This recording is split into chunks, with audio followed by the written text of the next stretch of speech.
Hey, everybody, this is Rod Meldon, the Book of Mormon evidence guy, and I am so excited about what we're going to be talking about today. We have several years ago, actually, clear back in 2018, I did a DVD about the Hill Cumorah. There have been lots of people, there's been lots of speculation about the Hill Cumorah. Is there two Hill Cumorahs? Is there just one? Where is the Hill Cumorah of the Book of Mormon?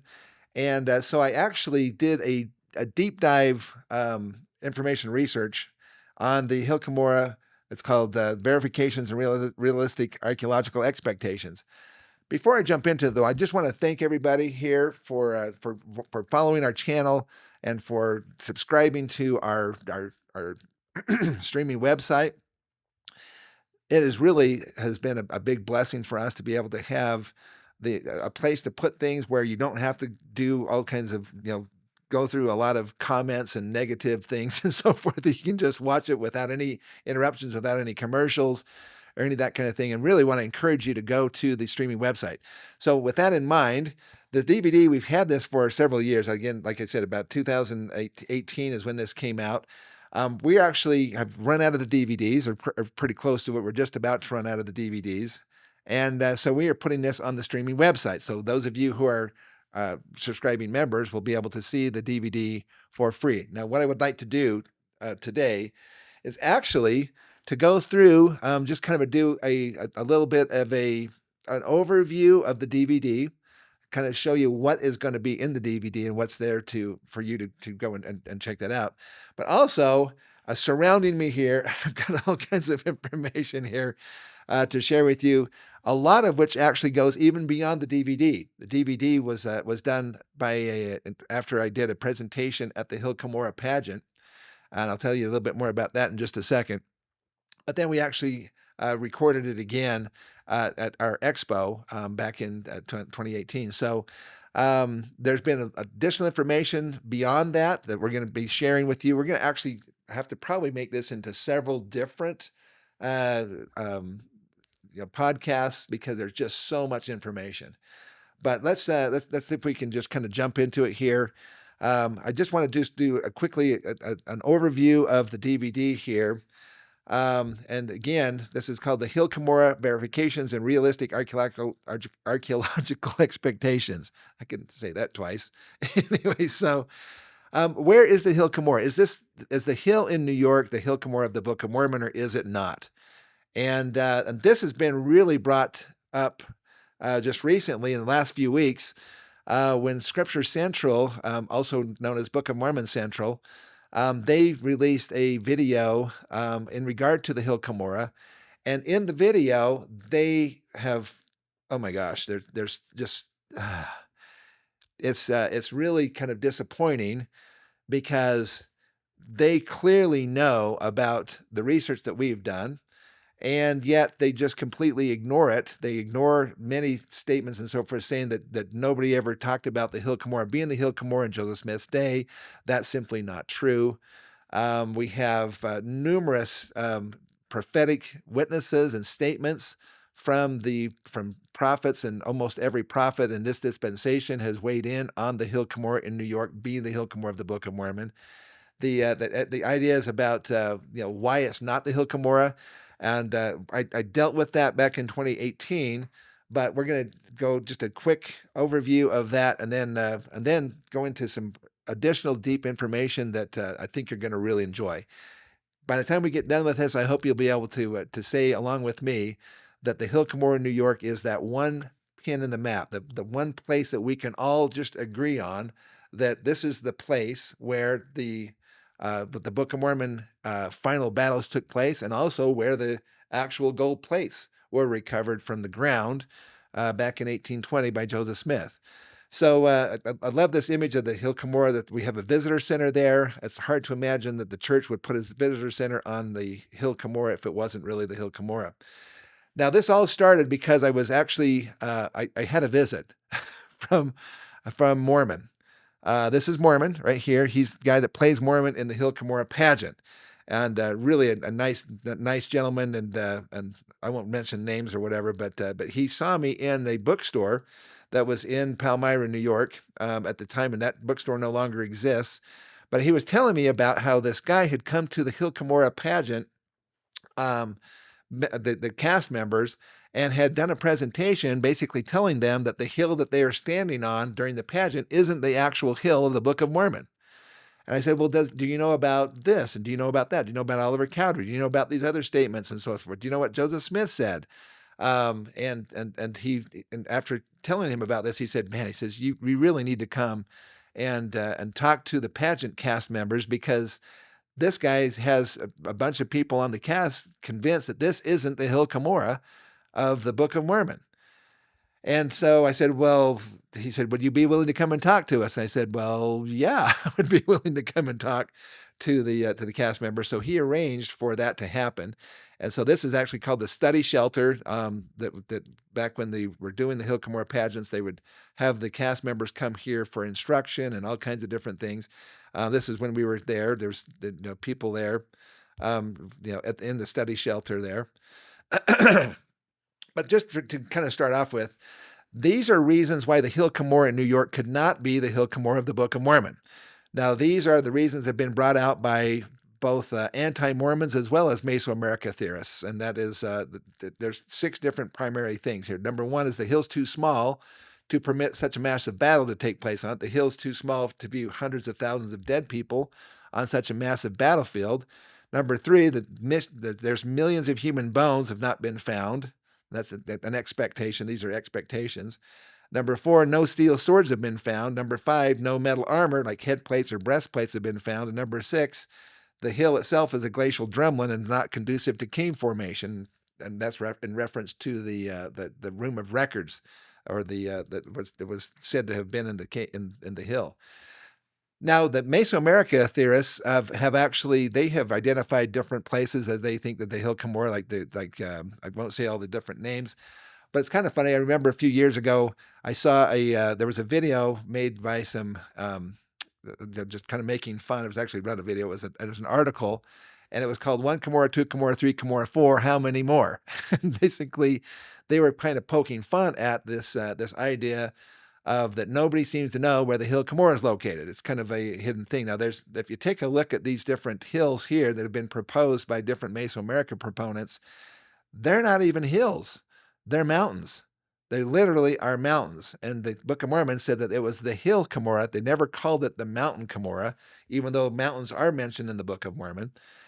So it's not the size of a mountain. It's more the size of a hill. So just to start off with. In the DVD, you'll see me basically going through. I'm not going to spend time to go over this, because you can read this in the account here in the Book of Mormon. So if you want to just take down the references, you can. But what exactly does the Book of Mormon say about the final battles that happened at the Hill Cumorah? This is Mormon chapter 6, verse 2. And they talked about that they were going to gather the people together at the land Cumorah. They're round about the Hill Cumorah. So this wasn't. They didn't gather on the hill itself. They gathered round about the hill. So the countryside around the Hill Cumorah is where they pitched their tents. And that area was a place where there was many waters, rivers, and fountains. Of course, we know that that's in the Finger Lakes area of New York, which is filled with waters, rivers, and fountains, and so forth. And also next to, it's just barely south of Lake Erie, which is one of the Great Lakes, which would be considered a sea in the Book of Mormon, because the word for sea is the same whether it's the Sea of Galilee or the Mediterranean Sea or the ocean. It's all they have just that's one word for that. Mormon chapter 6, verse 6, that says that it came to pass that we would gather our people in the land of Cumorah. So it wasn't just the Hill Cumorah, it was the entire region. It was the land of Cumorah that they were in. And then he talked about he hid up in the Hill Cumorah all the records which had been entrusted by the hand of the Lord. So they hid up in the Hill Cumorah the records. Now, is that just the gold plates, or is that all of the records? This is all the records which he had been entrusted to him by the Lord. So this is clearly, he's talking about the entire repository of records that was at the Hill Cumorah.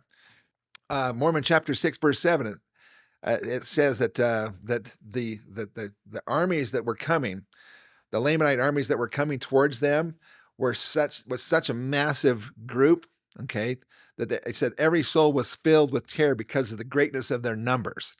Now, I know that there's been others who've said that the numbers don't really match up. I disagree with that. They talked about this being the final great battle. And several of the battles they talked about had 30,000, 40,000 men. Um, this battle was tremendously bigger than that, and the people were filled with terror because of that.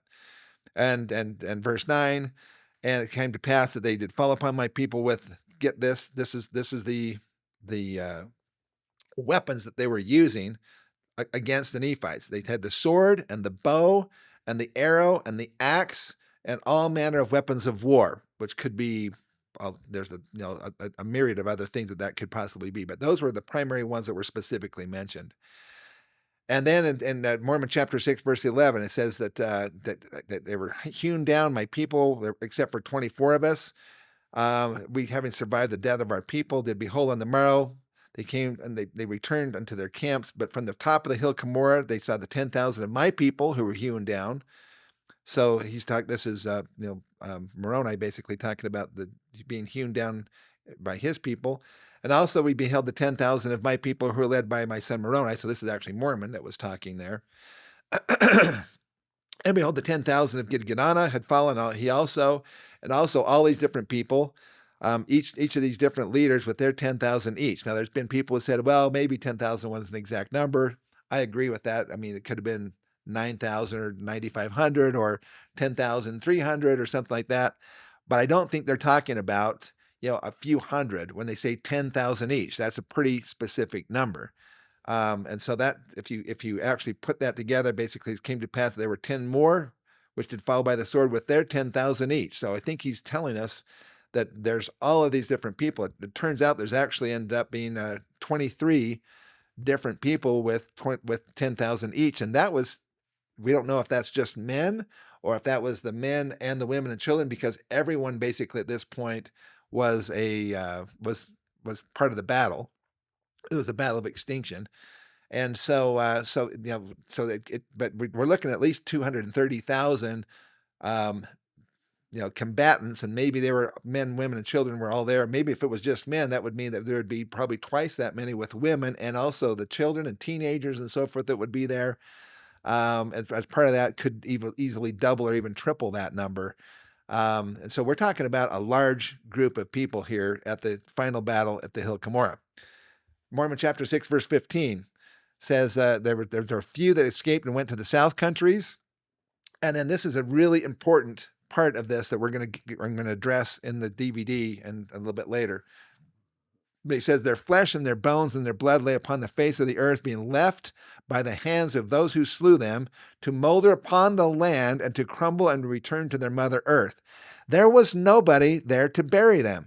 In Scripture Central, they talked about using there was the bones of, I think it was Orson Hyde or something that had been passed away, and then had been buried in a very specific place. They went back 150 years later, and there was no remains. They knew exactly where the bones were going to be, where his body was laid, but they didn't find anything. Well, that is a good example of how things do not last over the course of time.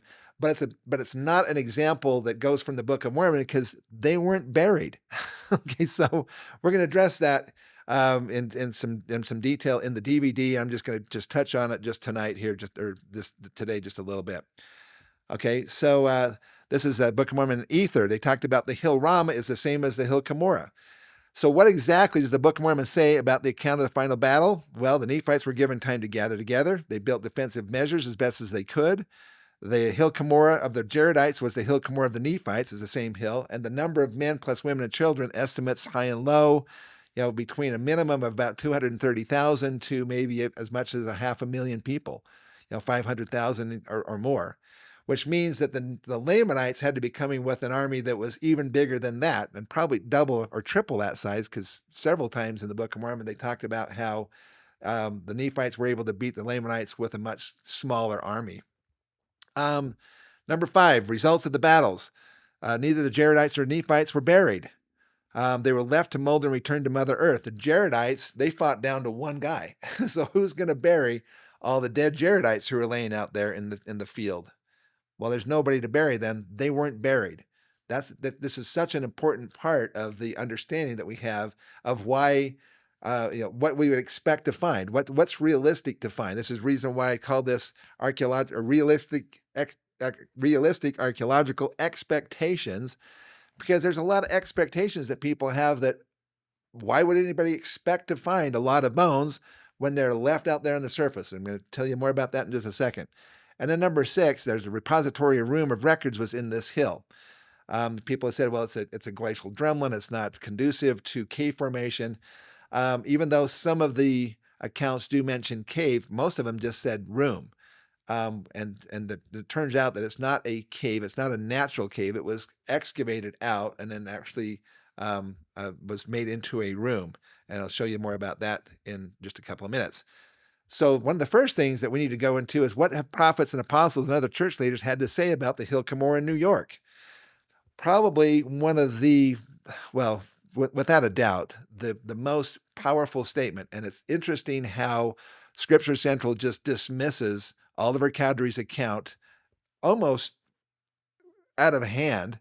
When you have a situation like this, you have, this is the letter 7. Now, let me just explain. So Joseph Smith commissioned Oliver Cowdery to write the early history of the church, which he did in a series of 8 letters. In letter number 7 of these 8 letters, Oliver Cowdery had a lot to say about the hill Cumorah.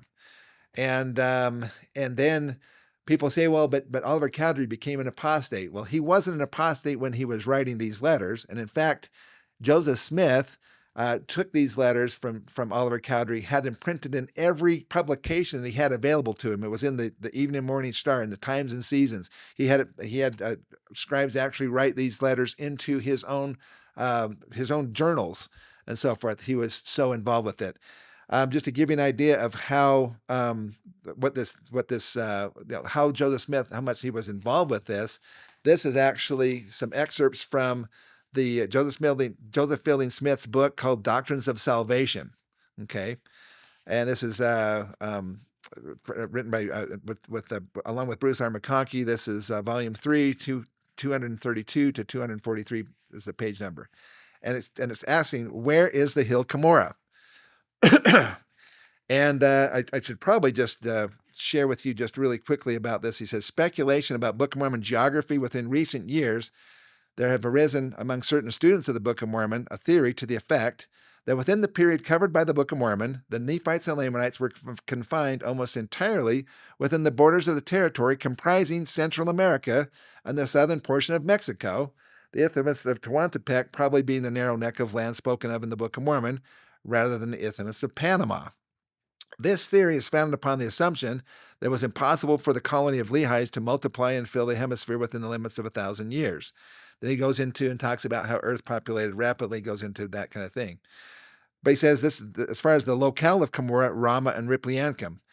Now this Mesoamerica modernistic theory of necessity, in order to be consistent, must place the waters of Ripliancum and the hill Cumorah someplace within the restricted territory of Central America, notwithstanding the teachings of the church to the contrary for upwards of 100 years.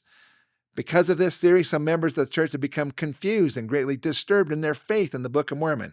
It is for this reason that evidence is here presented to show that it's not only possible that these places could be located as the church has held during the past century, but in very deed such is the case. And he actually goes in and talks about how the prophet Joseph Smith approved Oliver Cowdery's views.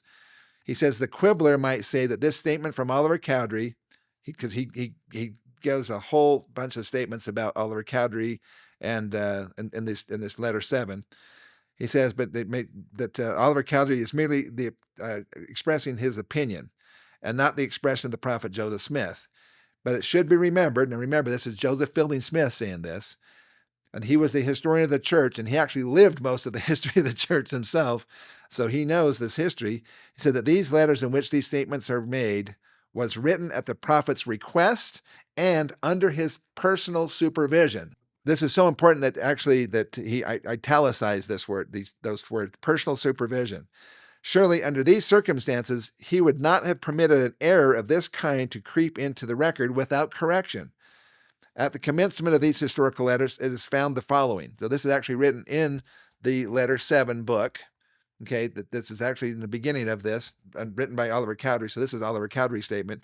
He says that our narrative may be correct, and particularly the introduction, it is proper to inform our patrons that our brother Joseph Smith Jr. has offered to assist us. Indeed, there are many items connected with the forepart of this subject and that render this book that render his labor indispensable. With his labor and with authentic documents now in our possession, we hope to render this a pleasing and agreeable narrative, well worth the examination and perusal of the saints. Later during the Nauvoo period of the church, and again under the direction of the prophet Joseph Smith, these same letters by Oliver Cowdery were published in the Times and Seasons without any thought of correction, as had this description of the hill Cumorah been in error. Then he also talks about the testimony of David Whitmer to the hill Cumorah and so forth that was going on there. So the bottom line is that anybody who is going to discount or discredit Oliver Cowdery's letter 7 needs to understand that Joseph Smith never said anything negative about it. He published it in every possible publication he had available to him. And this is what it says. The reason why people want to discredit this is because it basically blows their geography theory out of the water. If you basically believe in the Mesoamerica theory, then you have to basically try to figure out some way to make the hill Cumorah down in Central America instead of up here in New York. So Scripture Central, they do a lot of great stuff, but when it comes down to the geography of the Book of Mormon, and specifically as it relates to the hill Cumorah, their founders have been huge Mesoamerica supporters from the beginning of Farms through Maxwell Institute, and now they have basically morphed into Scripture Central, which was originally set up to be a Mesoamerica promotion organization throughout the church and continue to claim that the Book of Mormon happened down in Central America, notwithstanding the teachings of the church to the contrary for over 100 years, according to Joseph Fielding Smith. So you have to take Joseph Fielding Smith's words as being, well, he was just expressing his own opinion, and so was Oliver Cowdery, and Joseph Smith just didn't happen to catch it, and so forth. But let me show you the reason why this is so important. So this is these are direct quotes from Letter 7, Oliver Cowdery's message to the world about the hill Cumorah. Number 1, he says, I must now give you some description of the place where and the manner in which these records were deposited. You're acquainted with the mail road from Palmyra, Wayne County to Canandaigua, Ontario County, New York, and also as you pass from the former to the latter place before arriving at the little village of Manchester, say about 3 or 4 miles from Palmyra, you pass a large hill on the east side of the road. At about 1 mile west of this hill rises another ridge of less height, running parallel with the former, leaving a beautiful vale or valley between. This soil is of the first quality for the country and under a state of cultivation, which gives a prospect at once imposing when one reflects on the fact that here between these hills the entire power and national strength of both the Jaredites and the Nephites were destroyed.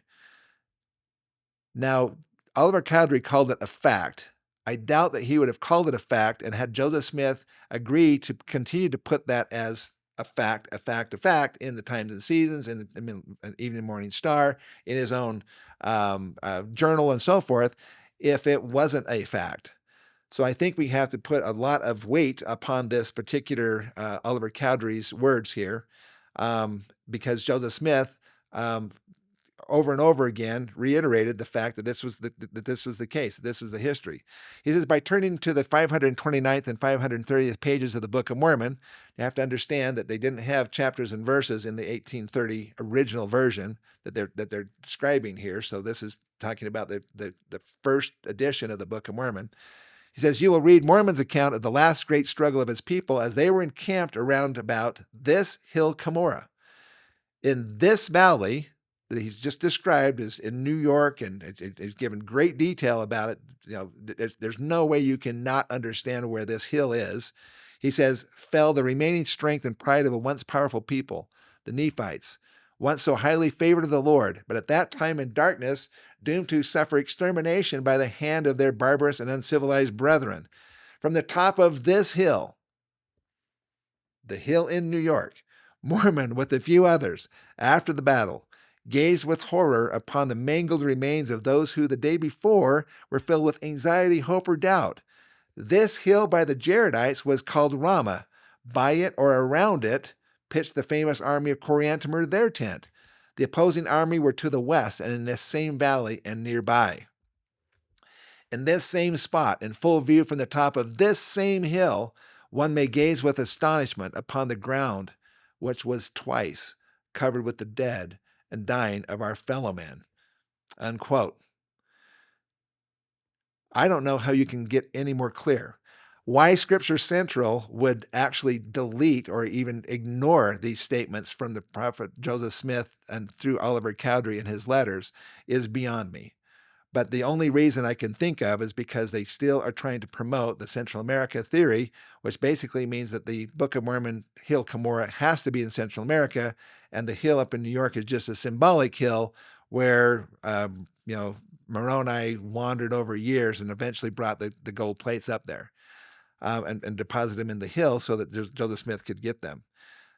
This is just showing a little bit about the hill in between here, the hill Cumorah, and where the Sacred Grove is located and where Palmyra is located. And just above that, you have the Erie Canal going past there. And then just north of that is the actual Lake Erie. And people said, but Joseph Smith never called it Cumorah. And I'm going, have you read the Doctrine and Covenants? Because you've got Doctrine and Covenants 128, verse 20. It says, and again, what do we hear? Glad tidings from where? From Cumorah, the hill in New York. Moroni and Angel, he talks about it being close to Fayette, Seneca County, on the banks of the Susquehanna. Peter, James, and John in the wilderness from between Harmony, Susquehanna County, and Colesville, Broome County on the Susquehanna River. These are all places in New York and up in Vermont, some of them. But the bottom line, it's all up here in the northeastern part of the United States, and it relates Cumorah as being there in that same general area, that same region. I love this quote by Elder Marky Peterson in a general conference address back in April of 1953. He says, I do not believe that there were two hill Cumorahs, one in Central America and the other one up in New York for the convenience of the prophet Joseph Smith, so the poor boy would not have to walk clear to Central America to get the gold plates. So I just love that. And that just shows you how the early church leadership and so much more. I mean, not only Joseph Smith and Oliver Cowdery, but Brigham Young and I mean, it's just almost every, in fact, I think every prophet of the church in this dispensation has reiterated that the hill Cumorah in New York is the actual hill Cumorah, which is the reason why they built the visitor center and so forth there. Okay, so this is Doctrines of Salvation, Joseph Fielding Smith. I already mentioned that one. We're not going to go into that anymore. But basically, he's just saying that this theory has caused people to lose their faith. And he talks about how this description fits perfectly. The land of the Cumorah in New York, the prophet Joseph Smith is on record, definitely declaring the present hill called Cumorah to be the exact hill spoken of in the Book of Mormon. He said, but they never talked about that. Well, let me share with you. This is the history of the prophet Joseph Smith by his mother, Lucy Mack Smith, and in this, she actually says this. This is such an awesome account here. And a lot of people have not heard this, so I'm going to just share with you. This is on page 94 of the history of Joseph Smith by his mother. Okay, this is a collector's edition here. And she said that so she writes this, not long subsequent to his return, my husband, so he's talking about Joseph Smith's father, right, had occasion to send him to Manchester on business. As he set off early in the day, we expected him to be home at most by 6 o'clock in the evening, but when 6 o'clock came, he did not arrive. We always had a particular anxiety about him whenever he was absent, for it seemed as though something was always taking place to jeopardize his life. But to return, he did not get home till the night was far spent. On coming in, he threw himself into a chair, apparently much exhausted. My husband did not observe his appearance and immediately exclaimed, Joseph, why are you so late? Has anything happened to you? We have been much distressed about you these 3 hours. As Joseph made no answer, he continued his interrogations until finally I said, Now, Father, let him rest a moment. Don't trouble him now. You see he is home safe. He is very tired. So pray wait a little. The fact was, I had learned to be a little cautious about matters with regard to Joseph, for I was accustomed to see him look as he did on that occasion, and I could not easily mistake the cause thereof. Presently he smiled and said in a calm tone, I have taken the severest chastisement that I have ever had in my life. My husband, supposing that it was from some of the neighbors, was quite angry and observed, "I would like to know whose business anybody has to find fault with you." "Stop, Father, stop," said Joseph. "It was the angel of the Lord. As I passed by the hill of Cumorah, where the plates are, the angel met me and said that I had not been engaged enough in the work of the Lord, and the time had come for the record to come to be brought forth, and that I must be up and doing and set myself about the things which God had commanded me to do. But Father, give yourself no uneasiness concerning the reprimand which I have received, for I now know the course that I am to pursue, so all will be well." That's Joseph Smith's mother in her own diary writing that he identified the Hill Cumorah in New York as the place where the plates were, um, and that she has this in her history. So it is simply not true that Joseph Smith never talked about the Hill Cumorah in New York as being the Hill Cumorah of the Book of Mormon. That was it. She actually mentions that, and I don't know why we can't just accept the Hill Cumorah in New York as the actual hill of the Book of Mormon when you have such historical documentation as that. And there's a lot more. We're going to get into that more. Brigham Young, the Journal of Discourses, in June 17th of 1877. He says that Oliver Cowdery went with the prophet Joseph when he deposited these plates. Joseph did not translate all the plates. There was a portion of them that were sealed, which you can learn from the Book of Doctrine and Covenants.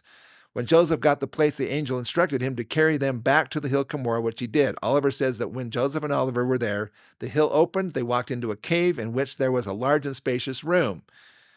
He said he didn't think at the time whether he had light from the sun or artificial light, but that it was just a light as day. They laid the plates on the table. There was a large table that stood in the room. Under this table was a pile of plates as much as 2 feet high, and there was altogether in this room more plates than probably many wagon loads. They were piled up in the corners along the walls. This is Brigham Young in Journal of Discourses. Now, some people have actually asked the church specifically. This is one of several different letters that I've actually been able to get copies of, but it's dated October 16th, 1990. Bishop Darrell L. Brooks from the Moore Ward in Oklahoma City, Oklahoma South Stake in Moore, Oklahoma, said, "Dear Bishop Brooks," he says, "I've been asked to forward to you for acknowledgement and handling the enclosed copy of a letter to President Gordon B. Hinckley from Ronnie Sparks of your ward. Brother Sparks inquired about the location of the Hill Cumorah mentioned in the Book of Mormon, where the last battle between the Nephites and Lamanites took place." And he says, "The church has long maintained, as attested to by references in the writings of general authorities, that the Hill Cumorah in western New York State is the same as referenced in the Book of Mormon.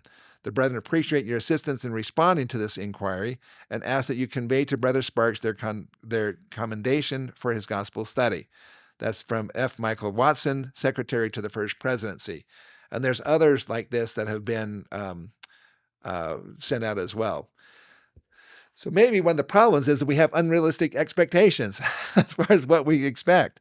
So, for example, some of the unrealistic expectations with the size of the hill is too small to have massive battle on. There's been people who said, well, the hill's so small, there's no way you could have 250,000 or 500,000 people up there fighting on the hill. We're going to address that. They say, number two, you can't see millions on a massive battlefield from the top of this hill.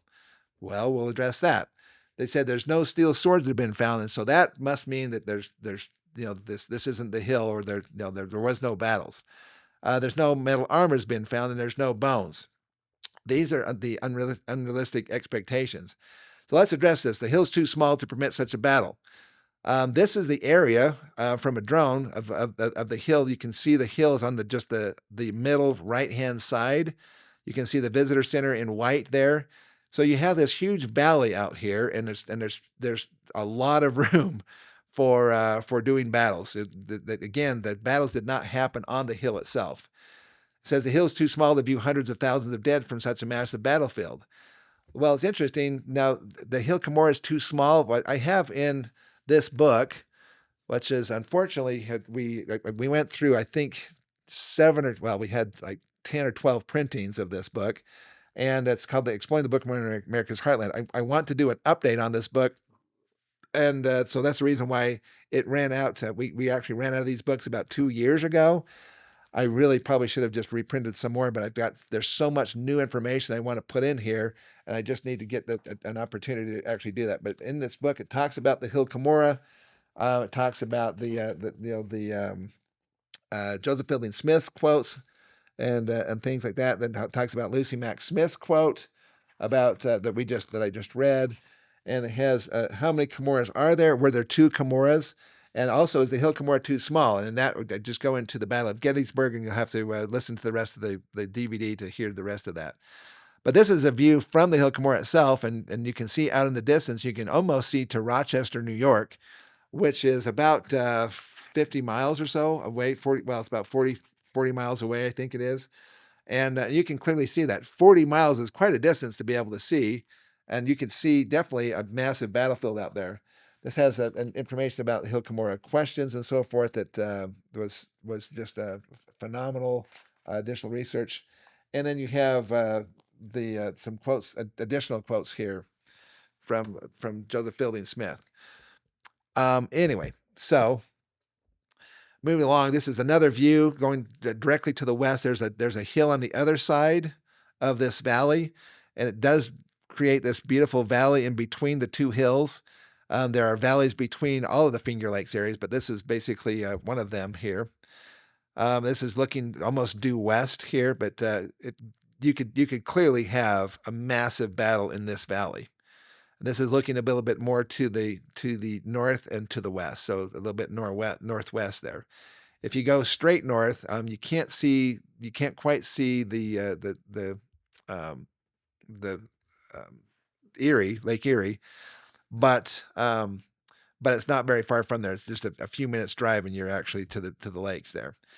The number 3 thing that millions of human bones have not been found. Well, let's talk about that for just a second, okay? Because some of you may know that I have a bit of a scientific background with working with Dean Sessions and the Universal Model, and because of that, I tend to look at a lot of things from a kind of a scientific standpoint.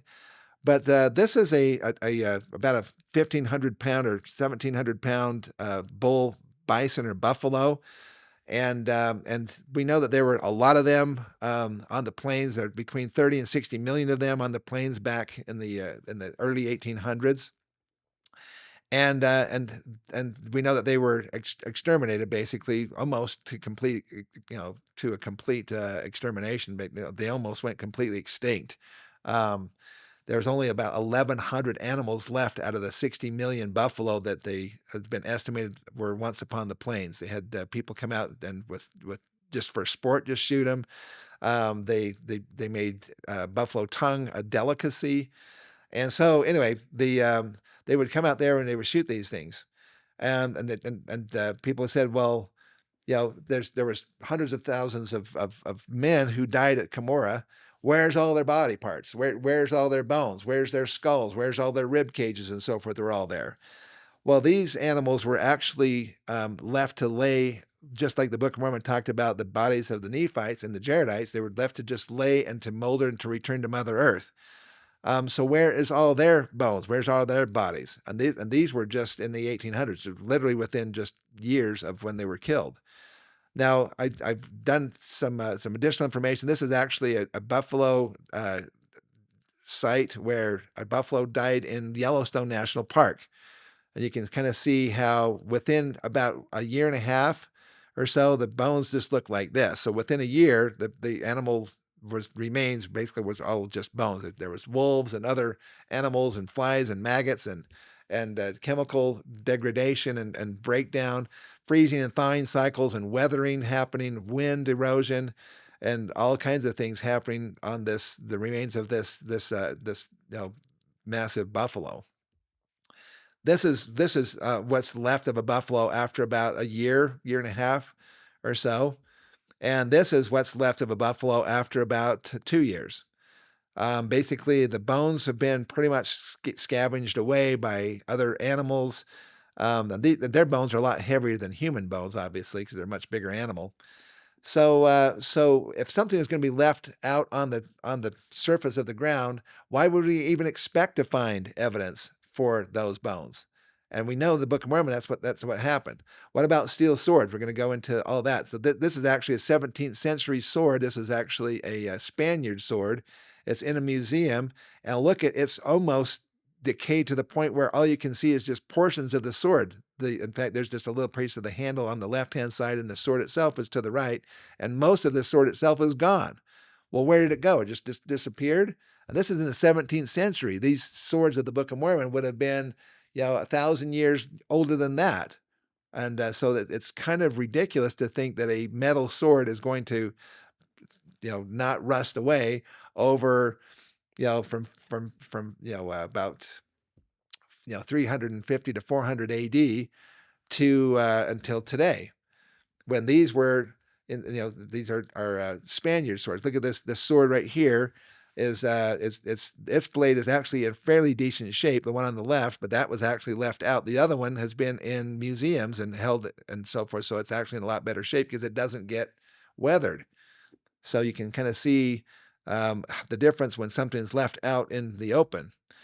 And anyway, what about no metal armor and plates? Again, I go into much more detail in the DVD, so you can go to the streaming website and check that out.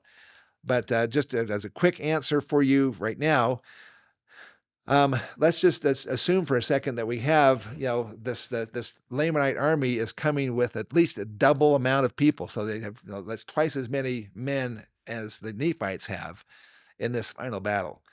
Let me just ask you a question. If you're a Lamanite warrior and you're coming in and you basically have all these Nephites who've been killed now, even though they have armor and shields and so forth, you've been able to overcome them, and they're laying there on the ground and you're looking around, what's the chances that if you see a guy with some really nice armor on, or a nice head plate, or breastplates, or even a sword or something like that, what's the chances you're just going to leave it there on the ground if you don't have it already?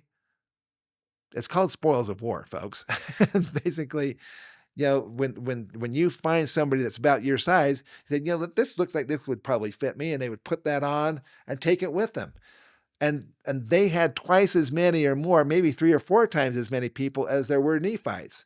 So how much of their armor would be left over? Probably just the stuff that didn't get destroyed, things that had been punctured or were torn up or broken would probably been left behind.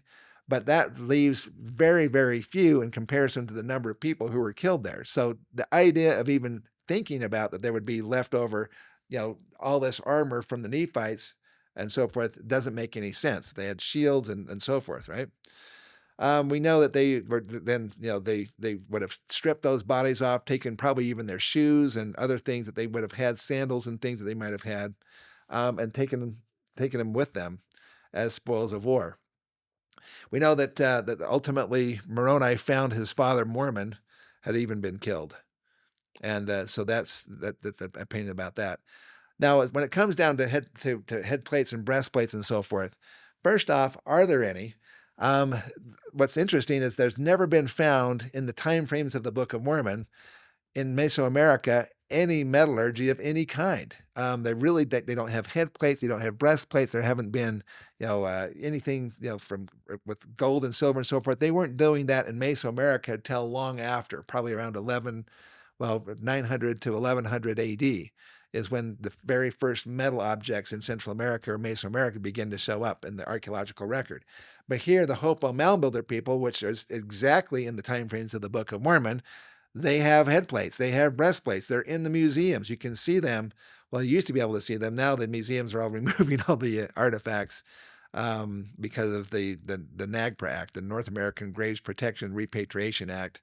And the Biden administration actually just a year or so ago, it's about a year and a half or 2 years ago, actually began to enforce that more, and they're forcing all of the museums that are funded by the federal government to remove the artifacts of the Hopewell Mound Builders and other Native American groups, claiming that they're grave goods. And I understand we need to respect the Native Americans and their history, but they're in the process, they're literally destroying the history.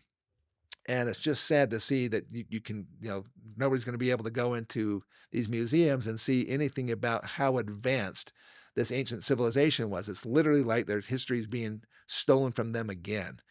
Hopefully, the the native peoples will be able to take these artifacts and put them in their own museums, but they don't have the money to do these museums that the federal government has been doing. So it's just a sad state of affairs there.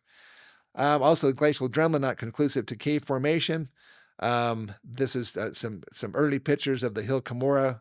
It has a lot more trees on it than it did back in the day, and so there was actually completely no trees on it and probably was very few trees, if any trees, on it in the 1800s when Joseph received the plates. So it was pretty much a bare hill at that point in time. But to say that the hill Cumorah and the area around it was a clean hill is a flat out, but it is not true. I won't say it's a lie, but it basically is a lie because there is so much evidence for Western New York being an area where there's so much archaeological things, and I'm going to share with you some of those things in the additional information that we're going to be sharing with you here. So, in summary, there's unrealistic expectations. Nobody expects that the massive battles were actually fought on the hill itself.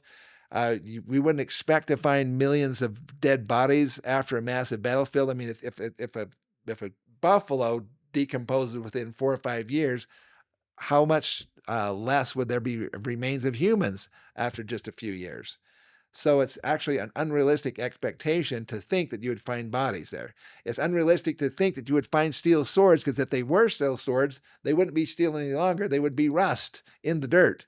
And we'll touch on that too. Accounts where they actually did find iron rust in copper things that were actually they were believed to be sword scabbards. This is back in the early 1800s or the mid 1800s. No metal armor being found. Why would we expect to find metal armor when the army of the Lamanites was twice or three times as big as the Nephites, and would have taken most of that stuff with them as spoils of war? And also no bones. Bones decompose quickly. They were not buried. There's no reason to think that bones laid out on the surface would last more than 4 or 5 years, much less 1,000 years or 2,000 years in this particular case. So these are just, anybody who says that these things would be expected just don't understand science. Basically, they don't understand how things decompose. So I love this. This is kind of funny. He says, "Oh, so you're still hoping and clinging to unrealistic expectations? That's adorable." Anyways, and then finally, let's see, expectations that we would have based on the text itself. Number one, we should find a lot of arrowheads, tons and tons of arrowheads, because that was the weapon of choice of both the Lamanites and the Nephites. They're both mentioned by the Lamanites using that as well. You'd find some defensive structures, but they didn't really have a lot of time. The Hill Cumorah area was not in any of the known cities of the Book of Mormon. It wasn't in the land Bountiful, the land Zarahemla. And so they only had a few years to basically throw up some defensive structures, and there are some, and in the DVD I'm going to show you some of the defensive walls that actually extend around the Hill Cumorah, even right behind, or in front of, I should say, the Palmyra Temple. There is a stone wall there, and even stone walls that go all the way through the Sacred Grove area. And you can see that these would be defensive structures, and we go into detail on that. Also, the repository of records. You'd expect to find possibly expectations based on the text is this: a repository of records in the Hill Cumorah. Now, arrowheads are found by the tens of thousands there. I'm going to give you some examples here, but there was a visitor center after Willard Bean actually was able to help the church secure the Hill Cumorah and buy the property. And the church put up the first visitor center there, and for about 30 years, they kept a barrel outside of the visitor center, and local people could come in and they would dump their arrowheads that they would find into the barrel, and then members of the church would take the arrowheads out as a souvenir for coming to the Hill Cumorah. And this went on for like 30 years, and this barrel was quite well known to be there, and people would pull out a couple of arrowheads when they would come there. George Albert Smith talked about this. We don't have time to go into the details on this, But he says, evidence for the great battles that have been fought there in days gone by are manifest by the numerous spear and arrowheads. Well, this is George Albert Smith, but maybe he had a little bit of a bias towards the hill Cumorah. So I wanted to share with you something that's not in the DVD, and that is a couple of accounts here. One of them is from this book right here. This is an original copy of Antiquities of the State of New York. I used to show this to people and have it in at my presentations and in my conferences, but as you can see, the book is basically kind of beginning to fall apart here. And so I stopped doing that. We're trying to preserve this book. But if you open up the front cover here, and it's even falling off a little bit here. This is the Antiquities of the State of New York, being the results of extensive original surveys and explorations with supplement on the Antiquities of the West, illustrated by 14 quarto plates and 80 engravings on wood. This is by E.G. Squire. This is part of the Squire and Davis group. This is in 1851. This was 2 years after the Ancient Monuments of the Mississippi was published by the Smithsonian as its first actual book with the surveys and so forth that have been done.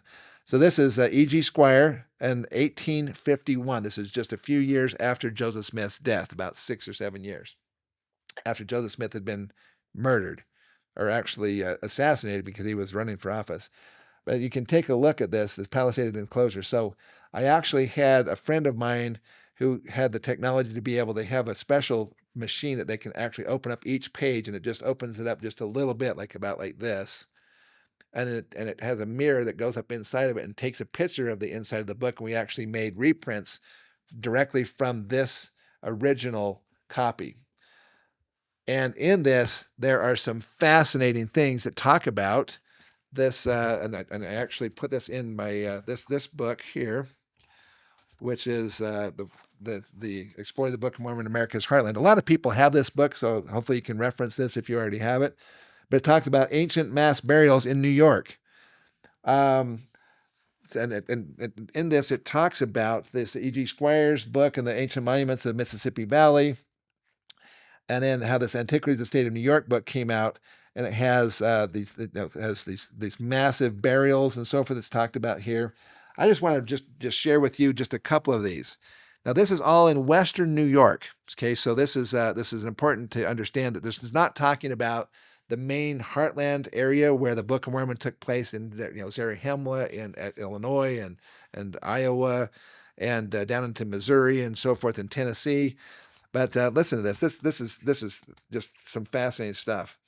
This is from pages 24 to 25. Again, in this book, this is on page 24 and 25. The earthwork seems imperfect, to have been constructed in haste for temporary purposes. In nearly every part of the trench, skeletons of adults of both sexes, of children and infants, have been found, covered only by the vegetable accumulations. These seem to have been thrown together promiscuously. This was the scene of one of those indiscriminate massacres so common in the history of savage warfare. Page 29, the bone pits, or deposits of human bones. One is described as a pit 10 or 12 feet square by perhaps 4 to 5 or 4 feet deep, in which are promiscuously heaped together a large number of human skeletons. Page 31, near the town of Fulton, is an eminence called Bone Hill, in which have been found great numbers of human bones promiscuously heaped together. There's a mound on page 47 and 48. A mound in Green Township was excavating, having great numbers of human bones, and beneath them at a greater depth others were found that had been buried. Isn't that interesting? So they found massive amounts of human bones, and then there was below them was even more massive bones. The skeletons were found lying without order and so much decayed as to crumble on exposure. In other words, these were not just buried, ceremonially buried. These were just thrown in a pit and covered over. Now, it is possible that the final battle at Cumorah was the final one, but it was the culmination of the entire war that started at Zarahemla, and then they drove the Nephites up into the Cumorah area, which is basically all of. If you got 250,000 people, you're going to be spread out. So it's basically all of Western New York, and this book is about Western New York. Okay. And that's what that's what it's it's talking about this purchase. Okay, it says page 66. It was called Bone Fort for the circumstance that the early settlers found within it a mound 6 feet in height by 30 feet at the base, which was entirely made up of human bones, slightly covered with earth. The popular opinion concerning this accumulation is that it contained the bones of the slain, thus heaped together after some severe battle. Page 69, there have been also discovered some heaps of small stones which have been supposed to be the missiles of the ancient occupants of this land, thus got together to be used in case of attack. Actually, what I'm going to do is there are so many of these amazing quotes that people need to know about, but we don't want to put it all into this particular video. We're going to do a separate video just to talk about the incredible evidence from non-Mormons back in the early days that talk about this information. I'll give you a couple of another examples here. So we have the pioneer history of the Holland Purchase of Western New York. So this is not just all of New York. This is just Western New York. And I'm going to share with you the evidences of wars of extermination, advanced civilizations, the fortresses that were on the ridges, the ditches, the earth banks, the earthen walls, and the heaps of stone used for throwing, and strips of land, and so forth. How the Great Lakes were actually about 50 feet higher than they are today. They've actually they've gone down in elevation by about 50 feet. The Great Lakes, or at least most of the Great Lakes have. They talked about having copper and iron, and the wars of extermination. In fact, I'll just read you just the one part right here. It says. He says, although not peculiar in this region, there is perhaps no portion of the United States where ancient relics are more numerous. Then he's talking about Western New York. Commencing principally near the Oswego River, they extend westwardly over all the western counties of our state, Canada West, the western lake region, the valleys of the Ohio and the Mississippi. Either as now the western portions of our state had attractions and inducements to make it a favorite residence, or these people assailed from the north and the east made this a refuge in a war of extermination, fortified the commanding eminences, met the shock of a final issue, and were subject to its adverse results. The evidence that this was at least one of their final battlefields or battlegrounds predominate. They are the fortifications, entrenchments, and warlike instruments. That here was a war of extermination, we may conclude, from the masses of human skeletons we find indiscriminately thrown together, indicating a common and simultaneous sepulchre from which age, infancy, sex, no condition was exempt. They call it a war of extermination. This is back in 1849. This is just a few years after Joseph Smith's death in this book about the purchase of Western New York. And they talked about, in numerous areas, they talked about this. So this is a separate book in addition to this one, okay, about the antiquities of the state of New York.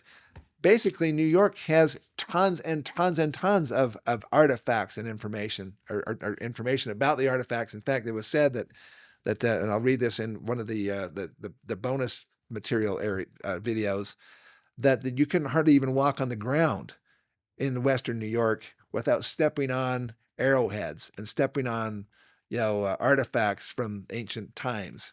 It was just that prolific. To say that the hill Cumorah was a clean hill is it just ignores the historical facts.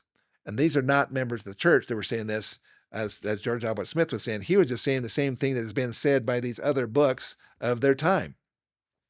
Talked about defensive structures and stone walls. We'll talk about that. Heber C. Kimball by Orson F. Whitney talks about the mounds at Cumorah. He says, in the towns of Bloomfield, Victor, Manchester, and the regions round about, there were hills upon the tops of which were entrenchments and fortifications, and in them were human bones, axes, tomahawks, points of arrows, beads, and pipes, which were frequently found. And it was common occurrence in the country to plow up axes. And this guy actually said, he says, I've done this many times myself. I've visited the fortifications on the top of these hills. And anyway, so he talks about all of that. The hill Cumorah is a high hill for the country. The appearance of a fortification or entrenchment around it is actually talked about as well in history. In this very region, according to that sacred record, the final battles were fought between the Lamanites and the Nephites. And again, this is actually a photo of one of the stone walls that literally runs right through the middle of the hill Cumorah. I shouldn't say in the middle. It's actually in the very back portion of the, excuse me, this is not in the hill Cumorah. This is in the sacred grove. This is actually in the back of the sacred grove, these rocks. And all of these rocks are about the size so it could be moved by human hands. There's only one big rock that actually would have taken several people or maybe, even an animal or something to be able to move that one. But this goes on for almost a mile through the sacred grove. And then also there's another one that's right by the temple in Palmyra. This is actually a picture of the one by the temple there in Palmyra. The temple is actually just on the left-hand side of this picture further out. Another image of some of the stone walls here. And then we have the repository of records. Now I'm going to wait for those of you who want to see this, that the whole story is too long of a story to tell you here. But if you want to see the whole story or learn about the whole story about the room of records and the pictures, we have photographs of the inside of this thing. And you can see it there when you go to the streaming website and subscribe and watch the video, because it's all right there. So here was, I thought this was kind of funny. Somebody sent this to me actually, and I think it's kind of funny. But here's President Trump, who just won the presidency. He's now the president-elect. He says, "Enough with the two Cumorahs theory. There's only one Cumorah, and it is in New York. It's so obvious I shouldn't have to tell you." I just think that's kind of a funny meme there that somebody did. He says, "Be careful not to spread fake news. Leave that to the professionals." Okay, so we got to make sure we leave our fake news to the professionals. So the last part of this is, does the hill Cumorah match the realistic expectations of the hill Cumorah in the text? And the answer is yes, it does. Is there then any reason to assume that there are two hill Cumorahs? There's nowhere in the Book of Mormon that talk about a hill Cumorah someplace and then another symbolic hill. They always reference the same hill. In fact, they talk about the hill Ram of the Jaredites is the same hill as the hill Cumorah of the Nephites. So there's no indication in the text itself. So anybody who talks about two hill Cumorahs is just ignoring the fact that that's not in the text, number one. They have to ignore every prophet of this dispensation that's basically said the hill Cumorah is in New York, including Joseph Fielding Smith, who said that was actively being taught for the first 100 years of the church, and it was just kind of the assumption of the church for over 100 years that the hill Cumorah is there. You basically have to ignore Joseph Smith, Oliver Cowdery, every prophet, and the archaeological evidence of massive battles being there, massive battles of extermination that are talked about by non-Mormon sources back in the 1800s. Where is all that? Why is it that Book of Mormon Central, which is now Scripture Central, why is it that they won't tell you those things? I don't understand why it is that they just ignore all of this evidence that they should have known. I know that they've been watching my research for many years and so forth. They clearly would have known this, but yet it's nowhere to be found in their video dismissing the hill Cumorah in New York as the hill of the Book of Mormon. So is there any scriptural requirement that the plates are buried in a different hill from that of the repository? And the answer is no. It talked about the repository was in the hill Cumorah, and the plates were the gold plates were actually then buried on the hill Cumorah. So the repository records is in, the other one is on. And it actually talks about that. If there's only one hill Cumorah, then what does that mean for the Mesoamerica theories? I'll let you be able to answer that. Okay, but it basically means that there's no way that they were going all the way from Mesoamerica clear up to the hill Cumorah in New York to bring all of their wagon loads of records, which has been said by them. Now, when it comes down to wagon loads of records, there was actually several people. In fact, Wayne May, in his Ancient American Magazine, this is the LDS Special Edition number 3. This is several years ago. He actually has all the accounts of the cave or the room in the hill Cumorah. Account number 1 was Brigham Young. Talked about account number 2 is also Brigham Young in the School of the Prophets on December 11th. I'm going to actually, I put this all together into a sheet here. So these are the room, the quotes about the room in the hill Cumorah. So January 14th, 1855, W. Phelps talked about Joseph, Hiram, and Whitmer went into the hill Cumorah through a door into a room that was about 16 feet square. September 28th, 1856, Heber C. Kimball. He talked about there were books piled on the tables. May 5th, 1867, again, Heber C. Kimball. He said that Father Smith, Oliver Cowdery, walked from cell to cell and saw the records piled up. December 11th, 1869, Wilford Woodruff said Joseph and Oliver went into the cave and put the records on the table. At their first visit, the sword of Laban was hanging on the wall. Remember, the sword of Laban was not in the stone box. There was no sword of Laban mentioned in the introduction of the Book of Mormon, and there was no room for a sword in the stone box. It had just the plates and the Urim and Thummim were the only things that were in there. But anyway, so the sword of Laban was hanging on the wall. The last visit, the sword was drawn and upon the table. And the messenger, who was the keeper of the room, said the sword would not be returned until the kingdom of God was established upon the earth.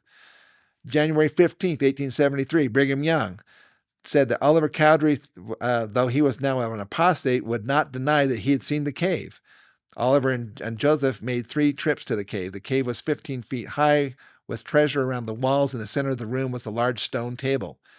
February 17th, 1874, Brigham Young, he talked about in the hill Cumorah was an apartment where great wealth was, sacred implements, vestments, arms, precious metals, and stones. It was more than a 6-mule team could draw, he said.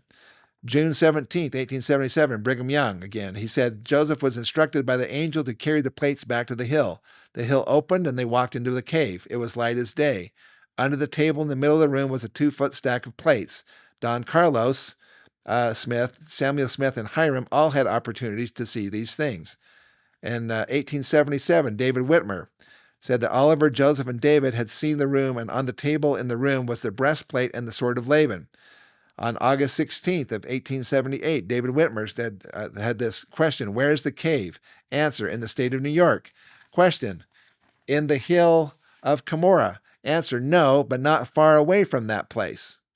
And Jonathan Neville has done a great job in finding this information out here as far as that was David Whitmer. He had already, David Whitmer was an apostate at that point in time too, but he never denied it either.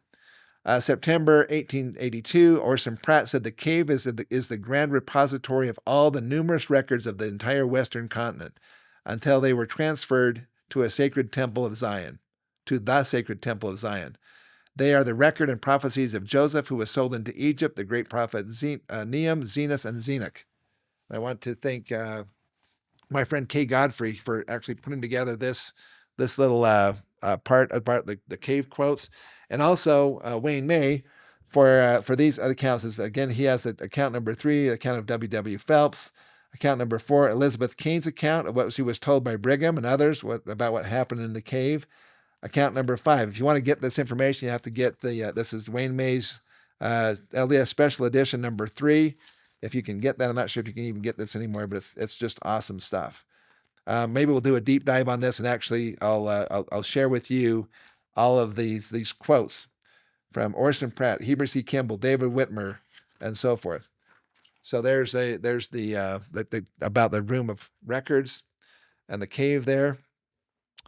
Also, I just want to point out here in the annotated edition of the Book of Mormon, if you don't have a copy of this yet, you should get one. It is by far the most advanced edition of the Book of Mormon that's ever been published, and we're excited about that. It's the number 1 best-selling edition of the Book of Mormon today within the church. And so that's we're going to talk, just share with you about that. But on page 512 and 513, 514, 515, and over here onto page 516 is Oliver Cowdery's letter 7 and the information about that.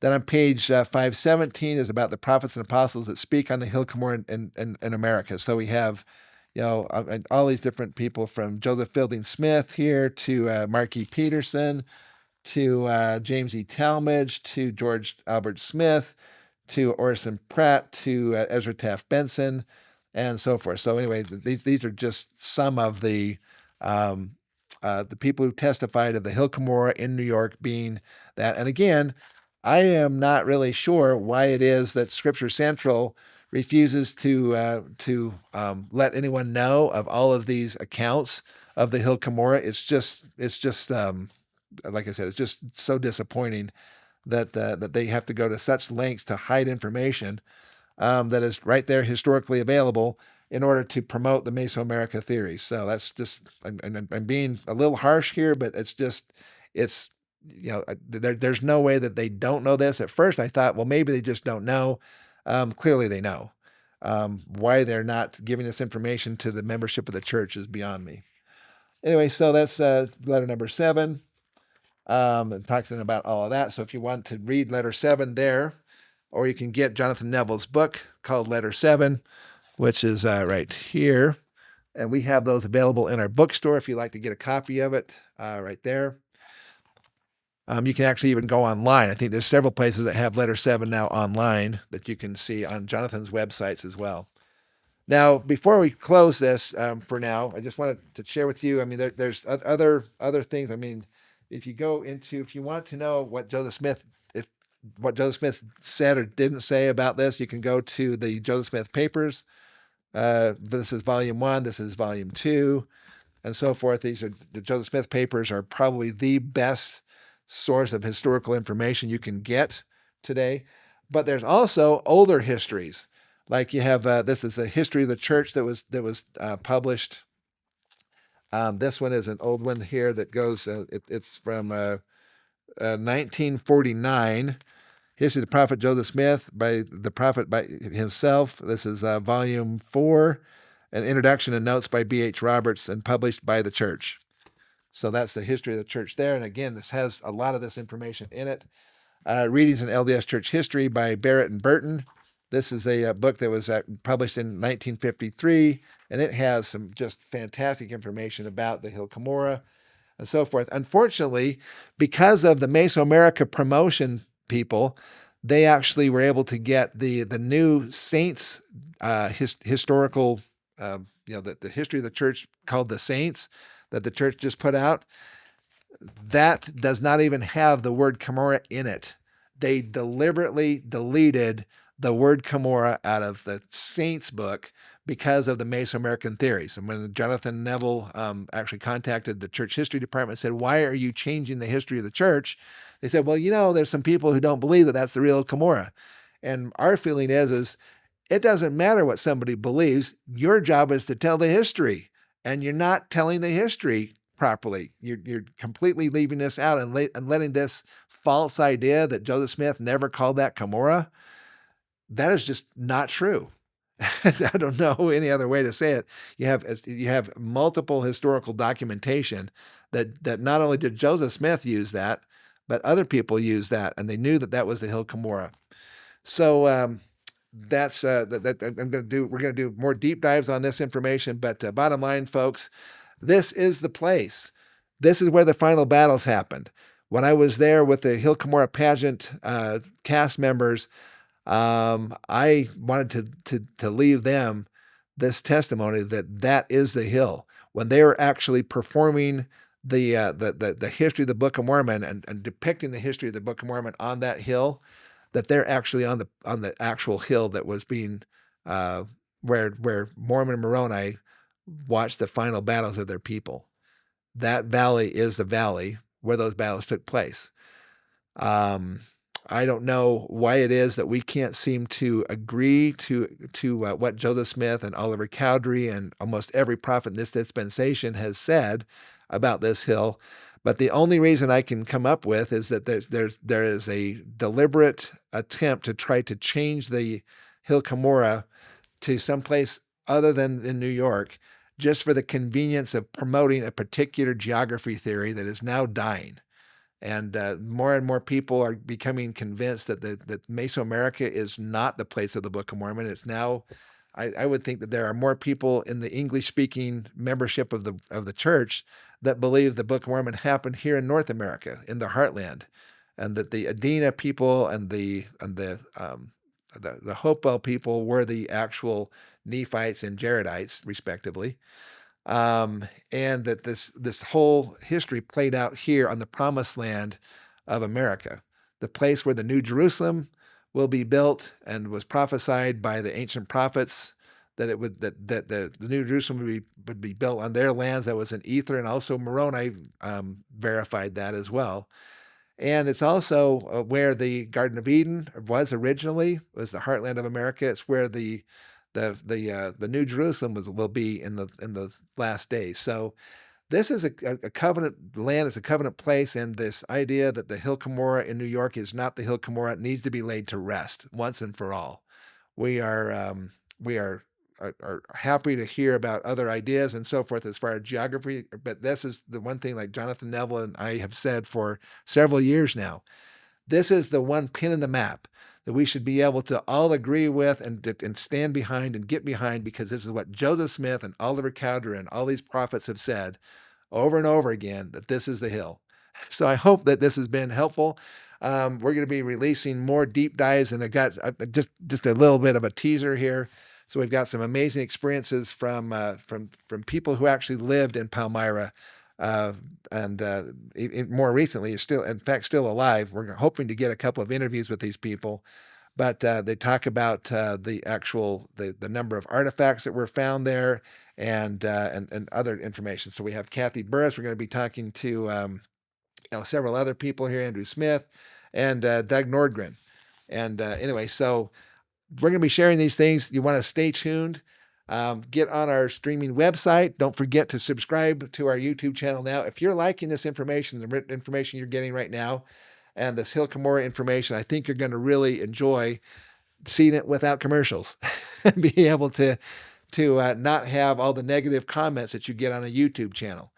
We're in the process, in fact, of revamping the entire streaming website, so it will look and feel more like Netflix or Disney Plus or whatever, and you'll be able to access over 400 authors and speakers and experts in every field that there is, and over 1,700. In fact, I think it's now almost 1,800 presentations on the Book of Mormon, self-reliance, science and religion, signs of our times, and all those kinds of things. So we really want to encourage you.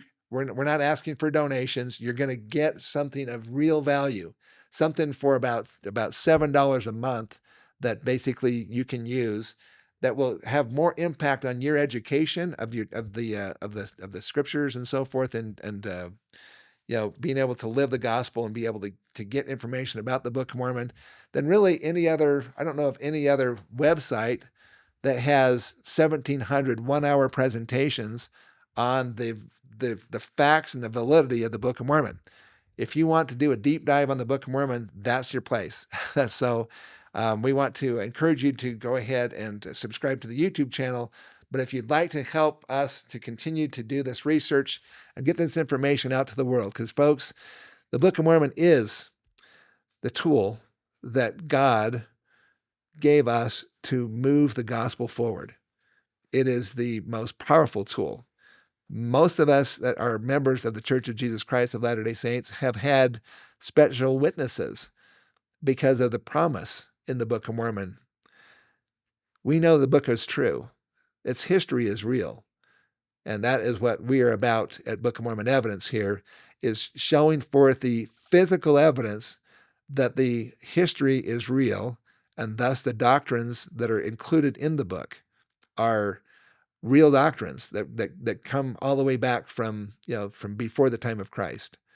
So we are excited about sharing this information to the world. We hope that you will help us by doing so, by yourself getting educated, by yourself going through and getting this information.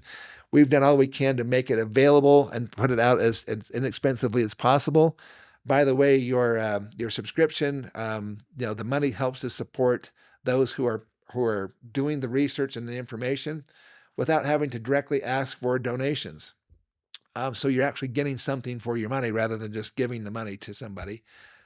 We appreciate all the help that you've given us in the past. We really love and appreciate. We have so many wonderful people that have been at. It's kind of interesting. We have about 10,000 subscribers on our YouTube channel, but when we had our YouTube channel that was called Come Follow Me 2020, we had over 35,000. We lost all that because of the having to change the name from Come Follow Me 2020 to Book of Mormon Evidence. So anyway, so we appreciate that. We'd like to get this channel up, up over 50,000 to 100,000 subscribers on the YouTube channel. If we can do that, we can help drive the Book of Mormon message to the world, folks, and that's what we're all about here. So, thank you again for taking the time to do this. Be looking for the coming deep dives.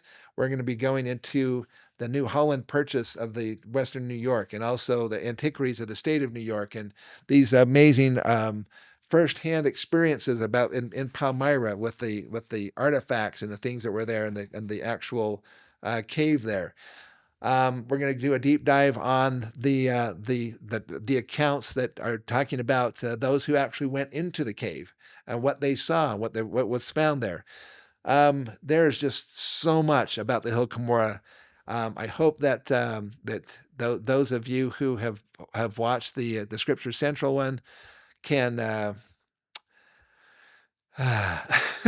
can can realize how much we do know about the Hill Cumorah, and that it is in New York. So, thanks again, everybody. I hope to catch us again on the next episodes that we're putting out here, and keep the faith. We and thank you.